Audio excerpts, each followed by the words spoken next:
இன்றைக்கி நம்ம ரொம்ப டேஸ்டான ரொம்ப ஹெல்தியான மிக்ஸ்டு ரைஸ் ரெசிபி தான் செய்ய போகிறோம். இது ஒரு பர்ஃபெக்டான லஞ்ச் பாக்ஸ் ரெசிபி. டேஸ்ட் ரொம்ப நல்லாயிருக்கும், கூடவே ரொம்பவே ஆரோக்கியமானதாகவும் இருக்கும். எப்படி செய்கிறதுன்னு பார்க்கலாம் வாங்க. அஸ்ஸலாமு அலைக்கும், வெல்கம் டு ஆஸ் தமிழ். நான் உங்கள் சாய்ரா ஆஷிக். இன்றைக்கி நம்ம செய்ய போகிறது கேரட் முட்டை சாதம். இது செய்கிறதுக்கு ஒரு கடாய் அடுப்பில் வச்சுட்டு 2 டேபிள் ஸ்பூன் அளவுக்கு நல்லெண்ணெய் சேர்த்துக்கலாம். எண்ணெய் நல்லா சூடானதும் அரை டீஸ்பூன் அளவுக்கு கடுகு சேர்த்து கடுகு நல்லா பொரிஞ்சு வரட்டும். கூடவே ஒரு 1/4 டீஸ்பூன் அளவுக்கு சீரகம் சேர்த்து அதுவும் நல்லா பொரிஞ்சு வரட்டும். அடுத்து ஒரு பச்சை மிளகாயை நல்லா பொடியாக கட் பண்ணி வச்சுருக்கேன், அதை சேர்த்துக்கிறேன். கூடவே ஒரு பெரிய கேரட்டை நல்லா துருவி வச்சுருக்கேன்.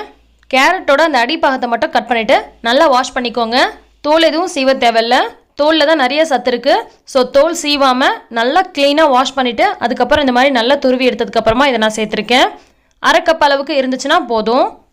கேரட்டில் நிறைய சத்துக்கள் இருக்குது, குறிப்பாக அதில் விட்டமின் ஏ சத்து அதிகமாக இருக்குது. இது கண்ணுக்கு ரொம்ப நல்லது. இப்போ இந்த கேரட்டை பாதி வேக்காடு வேகிற அளவுக்கு நல்லா வதக்கி விடலாம். கேரட் பாதி அளவுக்கு வதங்கி வந்துருச்சு. இந்த சமயத்தில் நாம் 1/4 டீஸ்பூன் அளவுக்கு மஞ்சள் பொடி சேர்த்துக்கலாம். கூடவே அரை டீஸ்பூன் அளவுக்கு மிளகாய் பொடியும் சேர்த்துக்கிறேன். ஏற்கனவே நம்ம பச்சை மிளகாய் சேர்த்துருக்கோம், ஸோ மிளகாய் பொடி கொஞ்சமாக சேர்த்துக்கலாம். சேர்த்துட்டு இதையும் ஒரு முறை வதக்கி விடலாம். இப்போ இது கூட நாம் ஒரே ஒரு முட்டை சேர்க்க போகிறோம். முட்டை சேர்க்க விருப்பம் இல்லாதவங்க முட்டை சேர்க்காமல் அப்படியே செஞ்சுக்கோங்க. முட்டை சேர்த்து செய்யும் போது டேஸ்ட் ரொம்ப சூப்பராக இருக்கும். ஒரே ஒரு முட்டை சேர்த்தாலே போதும்.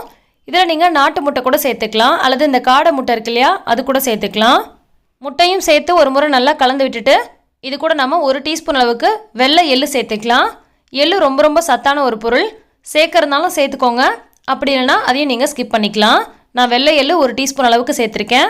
கருப்பு எள்ளு கூட சேர்த்துக்கலாம். வெள்ளை எள்ளை விட எப்போதுமே கருப்பு எள்ளு சேர்க்குறது இன்னுமே ரொம்ப சத்தாக இருக்கும்.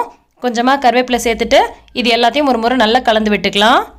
கடைசியாக இதுக்கு தேவையான அளவுக்கு உப்பையும் சேர்த்துட்டு நல்லா மிக்ஸ் பண்ணிவிட்டு சாதத்தையும் கொட்டி கிளற போகிறோம்.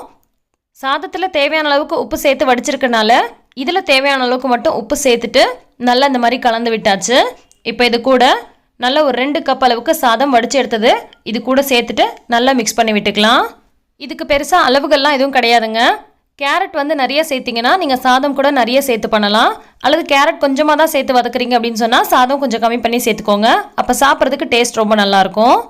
கேரட்டை கூட்டாவோ பொரியலாவோ குழம்புல போடும்போது யாரும் அவ்வளோக்கா விரும்பி சாப்பிட மாட்டாங்க, அப்படியே தனியாக ஒதுக்கி வச்சுருவாங்க. ஆனால் இந்த மாதிரி நீங்கள் ரைஸ் ரெசிப்பியாக செஞ்சு கொடுக்கும்போது ரொம்ப சூப்பராக விரும்பி சாப்பிடுவாங்க.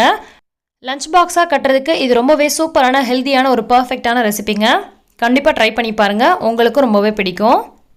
ஸோ ரொம்பவே ஹெல்த்தியான சூப்பரான இந்த ரெசிபி உங்களுக்கு ரொம்பவே பிடிச்சிருக்கும்னு நினைக்கிறேன். பிடிச்சிருந்தா லைக் பண்ணுங்கள், மற்றவங்களுக்கும் ஷேர் பண்ணுங்கள்.